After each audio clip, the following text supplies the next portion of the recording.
This is Turkey, the land of beautiful beaches, incredible ancient cities, and probably the best food in the whole world. But there is more to this land that you have never seen before.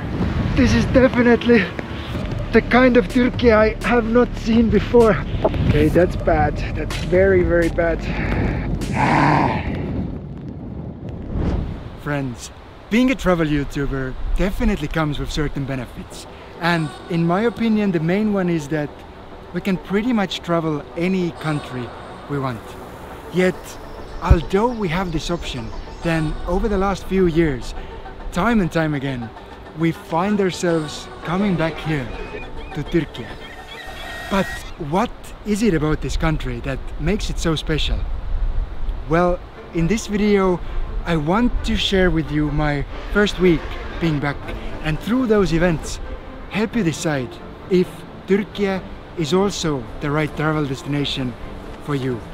And of course, share some of the biggest misconceptions and mistakes that tourists make here and how to avoid them. I think we got ripped off a little bit. Well, and on a topic of misconceptions, I actually remember pretty well when I first entered Turkey in the spring of 2021. Before first entering this nation, I was really quite worried. I had never visited a country before where Islam was the main religion. And we even bought the headscarf for my girlfriend just to be sure. But guess what? We clearly didn't do enough research. This is too weird. On the streets of many cities, we saw women whose skirts could be mistaken for belts, and even most locals don't cover their hair. Religion in Turkey is every person's private matter, and it is definitely not an Arab country like the media sometimes portrays it. But now, let's jump into the story. I guess like every great adventure, this one also starts with a beginning. And for me, it happened in Greece. I had just finished a crazy travel challenge of visiting 10 countries in just 3 days. I can't believe that it was possible. And although it was nice to once again be in a warm climate, yeah, this is how my home looks like right now. But still I knew I had to move on. And so the drive towards Turkish border began. When the mechanic tells you to stay on proper highways because your suspension is fucked. And then Google Maps is like, hey look, I found a shortcut.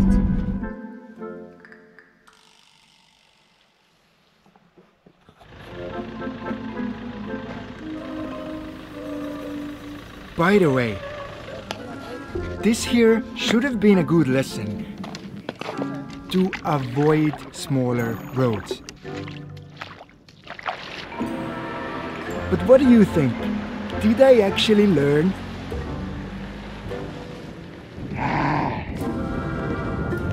Anyways, crossing the border itself was actually very easy.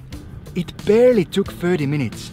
And I guess the only remarkable thing was when the car inspection guy asked me if I had any weed in a van that he could buy. I really wonder if he has ever caught a drug smuggler just like that. It felt good being back in Turkey, and in almost no time, I remembered the first reason why so many visitors keep on coming back here. I filled the van with diesel, 1.2 euros a liter, loaded up on groceries in a local store, and grabbed a nice meal from a corner shop. And you know what?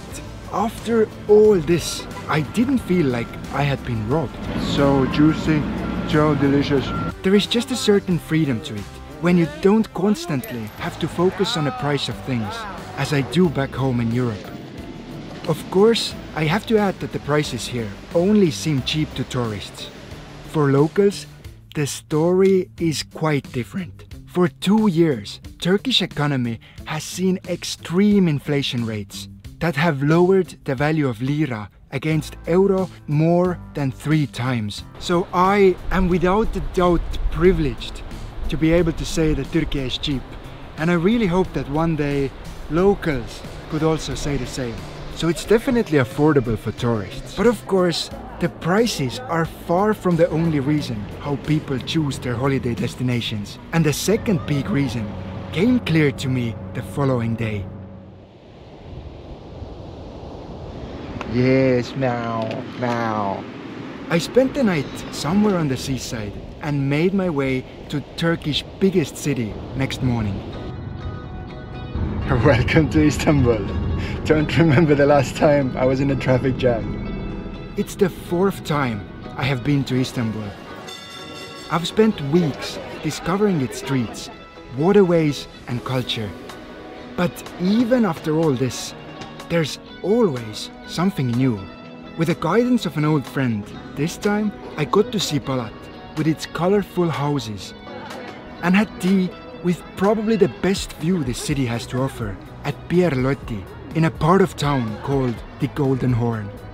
And of course, such diversity and abundance of places is not only found in Istanbul. Turkey is a huge country, and even after spending more than half a year here on 4 different occasions, I still have not grown tired of it. From its turquoise coast to green highlands, or the ancient cities and Instagram hotspots. There's just so much to choose from. Yet of course, as I learned this time, not all diversity is good. But before we get to this story, let me quickly tell you another mistake that many visitors make. I'm sure you have heard stories about pushy salesmen here in Turkey. I have fallen to their schemes myself. I think we got ripped off a little bit. And there's no denying it.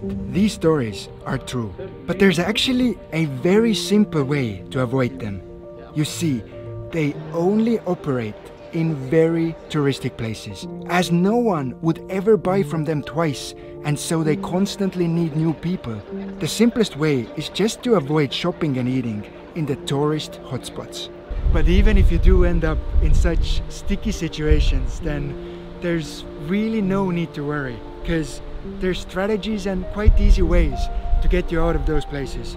And to help you with it, we have just finished putting together our own Turkish travel guide that step by step walks you through it. But I'll tell you more about this in the end of that video. When I woke up the next morning, the atmosphere in Istanbul had changed a lot. I received a text from a friend warning me about a storm that may bring with it floods, extreme wind and flying roofs. Well, it clearly wasn't a good day to discover the city.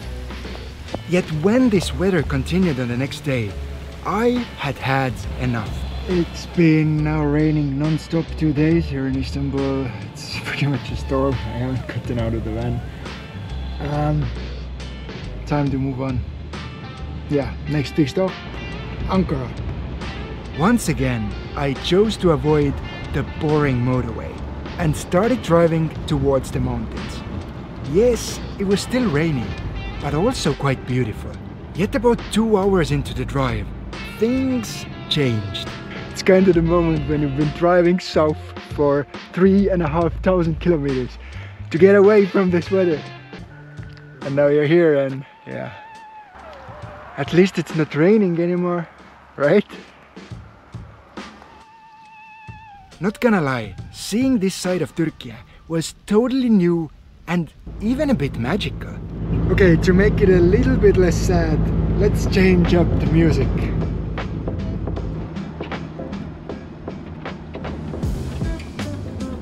All of this, of course, changed when I realized how bad the storm actually was. The main route was blocked by a truck that, well, had gone a bit off-road. This is definitely the kind of Turkey I have not seen before. I decided for an alternative route. I'm gonna do a little circle. And oh boy, was that a mistake. I guess the only positive thing is that coming from Northern Europe, I'm quite used to driving in the snow. Only about 15 minutes later, I found myself in the same situation as the truck had been. Quite used to driving in the snow. Ironic, eh?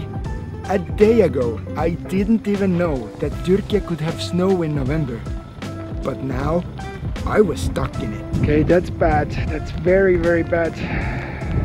I don't want to be stuck in there. I just... Yet, just like it often is in life, bad times teach us the most valuable lessons. And so, it was in this case. It was cold and uncomfortable work, getting myself back on the road. But even in such harsh conditions, I didn't feel like I was alone. Locals stopped to help me, even neglecting their own warmth, comfort and well-being. And this here is definitely a thing that makes this country stand out. Whichever problems I have faced during my travels through this land, there always seems to be someone willing to help a total stranger without expecting anything in return. Okay, go now, go before I don't let you go. I just want to get out. My friends, I wish I could say that on this positive note, that journey ended and everyone lived happily ever after. But of course, in real life, it rarely works this way. Due to the stress of slippery roads, about 30 minutes later, Freyja's engine started losing power. There's something wrong with the engine. It keeps on turning itself off. I got stuck a few more times, and by the time I managed to escape the mountains, it was dark. My car was barely working, and I was too tired to even cook dinner.